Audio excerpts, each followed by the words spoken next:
पितामह भीष्म 54 दिन से बाणों की सैया में पड़े थे और 54 दिन बाद ठीक बिहारी जी पहुंचे पांडवों को लेकर के। 10,000 बिच्छुओं के डंक मारने से जो वेदना होती है यही कष्ट मरने वाले व्यक्ति को होता है। मरते समय कितना कष्ट होता है आपको बताऊं कैसी पीड़ा होती है। 10,000 बिच्छू एक साथ जब डंक मारते हैं तो वो जो पीड़ा होती वही अनुभव मरने वाले व्यक्ति को होता है।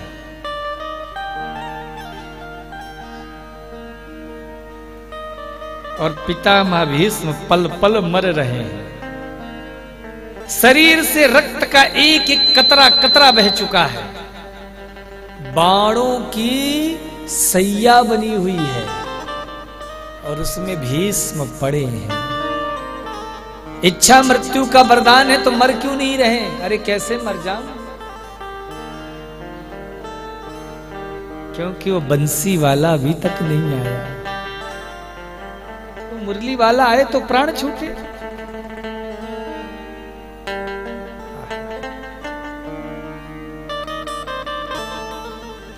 आज कन्हैया पहुंचे हैं। पितामह भीष्म प्रसन्न हो गए कि चलो मेरी मृत्यु को सुधारने के लिए, मेरे अंत समय को बनाने के लिए ठाकुर आए।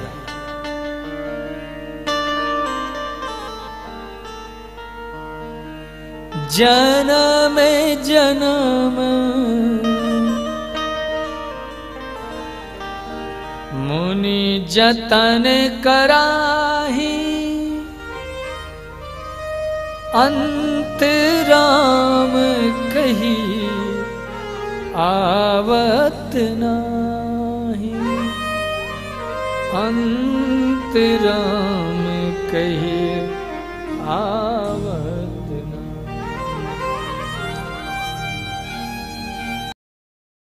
जिंदगी भर राम कृष्ण गाते हैं लेकिन मरते समय भगवान का नाम नहीं याद आता है। क्या याद आता है? जिससे इस संसार में सबसे ज्यादा प्रेम करोगे ना वही याद आता है। अगर तुमने पति से प्रेम किया तो पति देव ही आगे पीछे ऊपर नीचे दाएं बाएं चारों तरफ दिखेंगे। बच्चों से नाती पोतों से प्रेम किया तो वही दिखेंगे। हाय मेरे मरने के बाद मेरे पोते को कौन खिलाएगा? कुत्ते से प्रेम करोगे तो मरते समय कुत्ता नजर आएगा चारों तरफ। मेरे जाने के बाद मेरू शेरू का क्या होगा? बोलो राधे राधे। तो अंत राम कहीं आवत नहीं, लेकिन पितामह भीष्म के समक्ष प्रभु पधारे हैं। ठाकुर जी ने कहा बाबा उपदेश करो।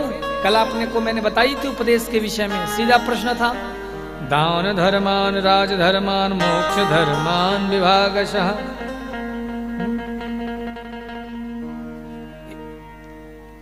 स्त्री धर्मान भगवत धर्मान समासभ्यासयोगतः। ये 5 धर्म हैं। दान की महिमा मैंने आपको कल बताई। दान कैसे करो?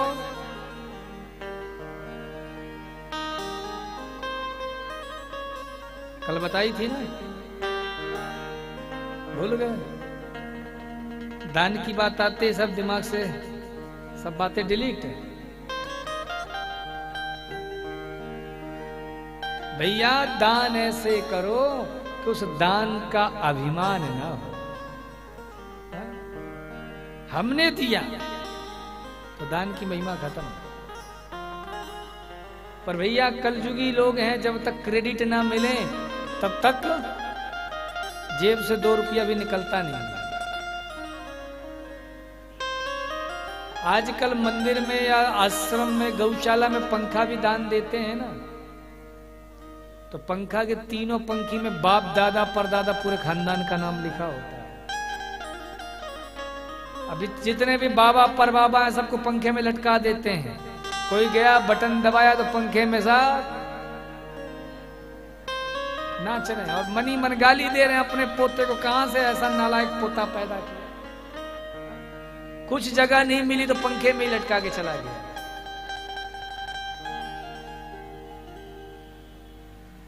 तो दान धर्मान राजधर्म, दान की महिमा है, पर दान कैसे दो? बोले दीयताम दीयताम नित्यम, बोले दो लेकिन उसका अभिमान ना हो, और दो जरूर। पर महाराज दे कैसे? आजकल फूटी कौड़ी जेब से निकलती नहीं। आपको पता ही जितने भी भिखारी हैं, आपको मांगते हुए भिखारी दिखते हैं ना, ये आपको पता पूर्व जन्म की ये कौन है? महाभारत में वर्णन आता है, ये सब पूर्व जन्म के करोड़पति हैं। कितने हैं? सब जितने हैं सब करोड़पति हैं पूर्व जन्म के, सब नगर सेठ हैं, लेकिन इन्होंने जिंदगी में कभी कुछ दिया नहीं, दान नहीं किया, इसलिए आज भिखारी बनकर के गली गली घूम रहे हैं। तो भागवत जी कहती, महाभारत में कहा है, व्यास जी ने बोले भैया एक भिखारी मांग रहा था और रास्ते में कह रहा था, अरे देने वालों अगर तुम्हारे पास है तो दो। भैया दान धर्मान, फिर आया राजधर्मान, राजा का कर्तव्य प्रजा की रक्षा करना। मोक्ष धर्मान, मोक्ष का भागीदार जीव तभी बनता है जब वह चारों पुरुषार्थों को प्राप्त करता है, धर्म अर्थ काम मोक्ष। पितामह भीष्म तो उपदेश दे रहे हैं, उपदेश देते देते अंत में पितामह बोले, प्रभु मैंने सबको उपदेश दे दिया, अब मुझे आपसे बात करनी है। ठाकुर जी बोले, बोलो बाबा क्या बात करनी? बोले नहीं नहीं, आप मेरे सामने आओ, ये किनारे में मैं इधर सिर नहीं कर सकता हूं, सामने खड़े हो जाओ। ठाकुर जी खड़े हो गए। एकादशी तिथि है, उत्तरायण सूर्य है, तब पितामह बोले, प्रभु खड़े रहना, लेकिन कब तक? बोले जब तक मैं मर नहीं जाता तब तक खड़े रहना। भगवान का मुंह लटक गया भैया, सामने वाले व्यक्ति को देख के पता लग जाता कि ये अब मरेगा, लेकिन इनको देख के तो ये भी पता नहीं लग सकता, क्योंकि इच्छा मृत्यु है। ये चाहे तो सैकड़ों साल तक जीवित रह सकते हैं, तो अब कब तक खड़ा रहना पड़ेगा इसकी भी कोई गारंटी नहीं। तो भगवान का मुंह लटक गया तो पितामह बोले, प्रभु ये लटका हुआ मुंह देखने के लिए थोड़ा खड़ा करवाया है, तो फिर बोले मुस्कुराओ। और 11 श्लोकों से एकादशी की तिथि है, तो 11 श्लोकों से महाराज स्तुति कर रहे हैं पितामह भीष्म, उस पिताग्रह छंद। आइए हम भी जरा भाव से स्तुति करें। इति मति रूप कल्पिता वितृष्णा भगवती सात्वत पुंगवे विभू स्वसुखमुपगते क्वचिद् विहर्तुं प्रकृतिमुपेयुषि यद्भव प्रवाह त्रिभुवन कमनं तमालवर्णं रविकर गौरव राम्बरं दधान बपुरलक कुलावृता ननाब्ज विजय सखेरतिरस्तु मे नवद्या योगितुर्गर्जो विधूम्र विश्व कचलुलितश्रमवार्यलङ्कृतास्य मम निशितशरैर्विवेद्यमान क्वचिविलसत्कवचेस्तु कृष्ण आत्मा सपदि सखिवचो निशम्य मध्ये निज परयोर्बलयोरथं निवेश्य स्थितवती परसैनिकायुरक्षणा रतवती पार्थ सखेरतिर्ममास्तु व्यवहित पृतना मुखं निरीक्ष्य स्वजनवधाद्विमुखस्य दोषबोध्या कुमतिं महरदात्मविद्यया चरणरते परमस्य तस्य मेस्तु स्वानिगममपहाय मत्प्रतिज्ञा मृतमधिकर्तुमवप्लुतो रथस्थः धृतरथ चरणो व्ययाचल हरिवहन्तमिमं गतोत्तरीय। गोविंद मुझे याद आ रहा है वो क्षण, और प्रभु उसके पहले एक विनती है, इतिमति। जाने का समय आ गया है, जाते जाते सोच रहा हूं एक बेटी का ब्याह और करता जाऊं। एक पिता के लिए एक ही बात चिंता की होती है कि बेटी का ब्याह। मेरी भी एक ही चिंता है कि मेरी एक छोरी है, वह का ब्याह हो जाए। पांडव सोचने लगे ये तो जन्म से ही ब्रह्मचारी हैं, भीष्म नाम है, बेटी कहां से आ गई इनके? भाई इनका ना पत्नी ना विवाह ना परिवार, कोई पत्नी इत्यादि तो है नहीं, बच्चे कैसे हुए? तो पितामह बोले मेरी बेटी का नाम है मति, बुद्धि। इस बुद्धि को हमने अपनी बेटी मान लिया है।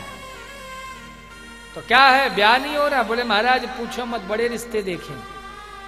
अब भाई लड़की जितनी पढ़ी लिखी हो, छोरा भी तो वैसा होना चाहिए, दामाद भी तो वैसा हो।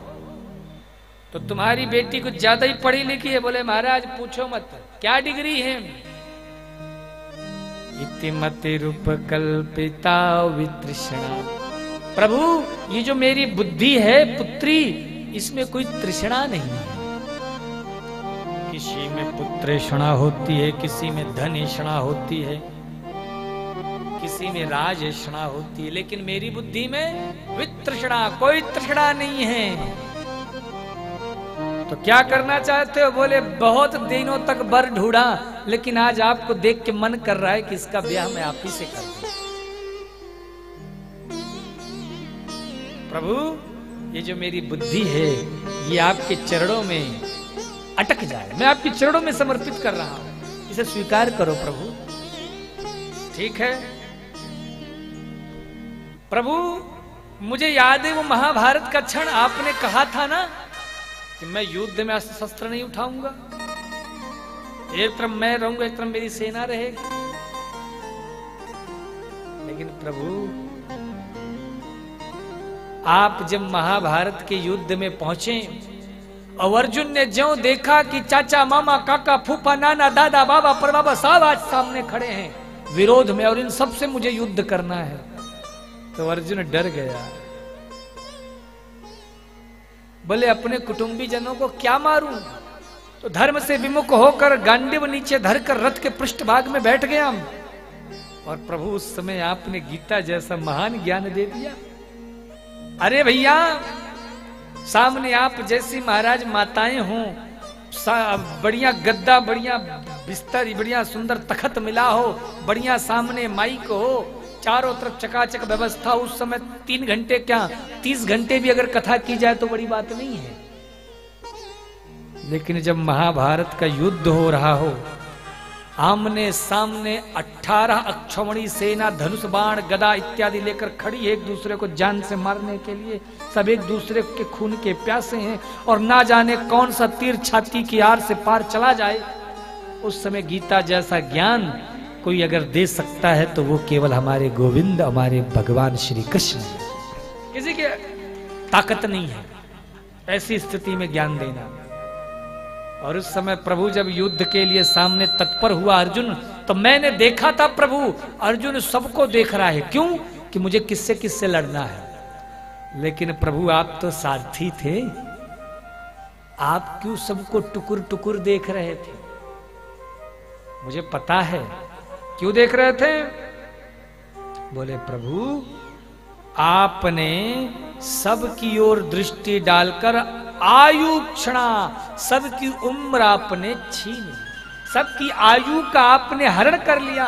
प्रभु आप माखन चोर हो, चीर चोर हो, रण छोड़ हो, लेकिन आपने आयु का भी हरण किया है। सबकी आयु आपने हरण कर ली। और जब मैं सामने खड़ा हुआ तो मेरी भी प्रतिज्ञा थी कि आज जो हरिहई शस्त्र न गहाऊं तो लाजऊं गंगा जननी को, शांतनु सुत न कहा। मैंने भी यदि कृष्ण के हाथ में अस्त्र शस्त्र नहीं उठवाया तो मैं भी गंगा पुत्र नहीं। और प्रभु जब युद्ध प्रारंभ हुआ, बाणों की बौछार हो गई, उस वृद्ध महापुरुष ने इतनी बाणों की बौछार की कि अर्जुन का रथ बाणों से ढक गया। भगवान समझ गए कि आज महाभारत खत्म, समाप्त, क्योंकि पितामह भीष्म के आगे अर्जुन की ये ताकत नहीं है टिकने की। तो तुरंत मेरे प्रभु स्वनिगम अपहाय मत प्रतिज्ञा मृतमधिकर्तुमम प्लुतो रथस्था। उस समय प्रभु अपनी प्रतिज्ञा भूल गए। अरे भाड़ में जाए प्रतिज्ञा। और ठाकुर रथ से नीचे कूद गए। एक रथ का टूटा हुआ पहिया पड़ा था, उसे उठाकर मारने दौड़ पड़े। पितामह भीष्म ने देखा प्रभु ने प्रतिज्ञा तोड़ दी। भगवान की यह भक्ति का, प्रेम का भाव देख करके, यह स्नेह का भाव देख करके, भक्त के प्रति अनन्य प्रेम देखकर पितामह भीष्म ने अपने हाथ से धनुष बाण फेंक दिया, रथ से नीचे कूद गए। प्रभु मैं जान गया उस समय कि आपने ये प्रतिज्ञा अपनी प्रतिज्ञा के लिए नहीं, अपितु मेरे प्रतिज्ञा को रखने के लिए तोड़ी।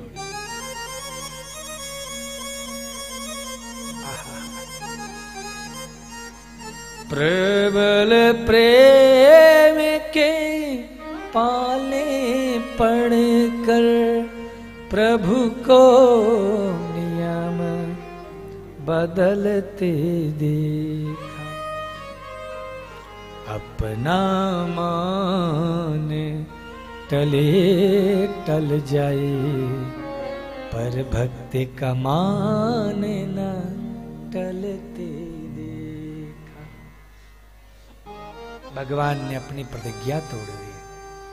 प्रभु मैं आपसे यही विनती करता हूं कि वो जो छवि है आपकी वो मेरे हृदय में बस जाए। कन्हैया बोले बाबा आप चाहो तो सैकड़ों वर्ष तक जीवित रह सकते हो, इच्छा मृत्यु का वरदान है। पितामह बोले प्रभु मुझे कोई हर्ज नहीं है, मैं जी सकता हूं, लेकिन मेरी एक शर्त रहेगी कि जैसे मैं मरूं उस दिन आप मेरे सामने रहो, ये मुझे गारंटी चाहिए।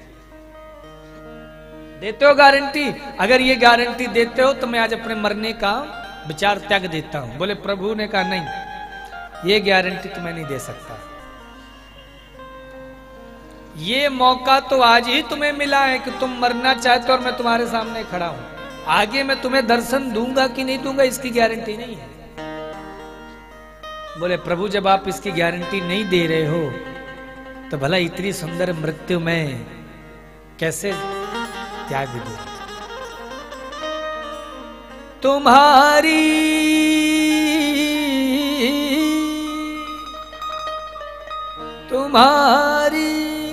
याद आती है, तुम्हारी याद आती है, बताओ क्या करे मोहन। सुबह और शाम आती है, रात भर रुलाती है। किसे किसे कन्हैया की याद आती है? सबको याद आती है। अरे वाह। सुबह और शाम आती है, रात भर रुलाती है। चैन हमको नहीं आता, चैन हमको। मैं आपको नहीं जानता, मेरा भी संबंध उन्हीं से है जिनसे हमारे प्रभु का संबंध है। यदि आपका हमारे ठाकुर से संबंध नहीं तो मुझसे भी कोई लेना देना नहीं। तो ये आपके और हमारे बीच की जो प्रेम का डोर है, इसकी रस्सी है। ये जो बंधन है, इसकी जो डोर है, ये कन्हैया है। तो हम कथा भी इसलिए सुनते हैं, आज ठंडी ज्यादा है, तो मतलब ये है कि हमने अपने जीवन में अभ्यास ही नहीं लाया। तो अब समय तो बीत रहा है, लेकिन कथा में मन नहीं लग रहा, क्योंकि अभ्यास नहीं है। लेकिन यहां महाराज 90 साल की बूढ़ी माताएं भी मैं देखता हूं घुटने काम नहीं करते, फिर भी कथा सुन रही। अरे भैया, कथा हो रही, कथा हो रही है, क्योंकि उनके जीवन में अभ्यास है। और ये अभ्यास का असर क्या होगा? जिस दिन मृत्यु आएगी ना, ये पूरी अभ्यास की रेखा चल रही मरने के टाइम के लिए, तो उस समय जब मृत्यु का समय आएगा तो संसार याद नहीं आएगा।